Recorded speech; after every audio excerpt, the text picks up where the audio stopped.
Chapter 3b, a series of compromises. Their dates became a regular occurrence.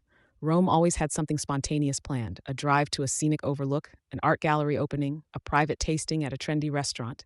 Symphony found herself swept up in his world, a world so different from her own.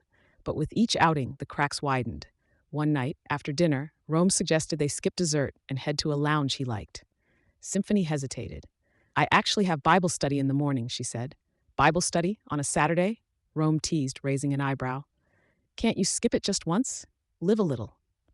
The way he said it, with that same confident grin, made her feel small for wanting to prioritize her faith.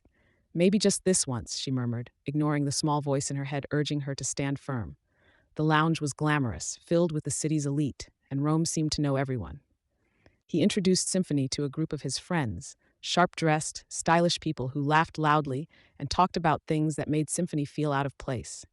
"She's a teacher," Rome said at one point, wrapping an arm around her shoulders. "She's also ridiculously cultured. I mean, look at her." Symphony smiled politely, but her discomfort grew as the evening wore on. When someone asked her about her faith, Rome deflected the question with a joke.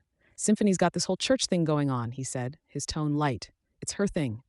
She felt a pang of embarrassment, unsure why his words stung so much.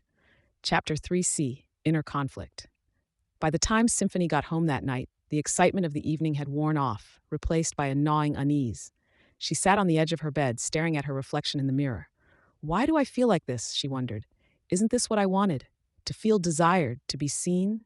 She thought back to Chloe's words the week before. Good isn't the same as godly. Rome was good to her, but he wasn't godly. And deep down, she knew that mattered more than she wanted to admit. Yet, every time she thought about walking away, the fear of being alone crept in, holding her back. "Maybe I just need to give it more time," she whispered to herself. "Maybe he'll change." Chapter 3d, The Turning Point. A week later, they were out for a late dinner when the topic of faith came up again. Symphony decided to be more direct this time. "Rome, do you ever think about faith? What happens after this life?" Rome's expression shifted, his easygoing charm replaced by something more guarded. "Not really," he said, cutting into his steak. "Life's too short to worry about all that. You live, you enjoy it, and then it's over." Symphony felt a lump form in her throat. "You don't believe in anything?" "I believe in myself," he said simply. "I've been through too much to waste time on things I can't see or touch." The finality in his tone felt like a door slamming shut. Symphony wanted to push further, to share how her faith had shaped her, but the look in his eyes warned her not to. Instead, she nodded and finished her meal in silence, the weight of her unease growing heavier by the minute. As Rome walked her to her door that night, she forced a smile and kissed his cheek, but her mind was racing. The pull of his world was undeniable, but it was beginning to feel like a noose tightening around her spirit. Inside, she sank into her couch, staring at her Bible on the coffee table. "Father Lord," she whispered, her voice breaking. "What am I doing?"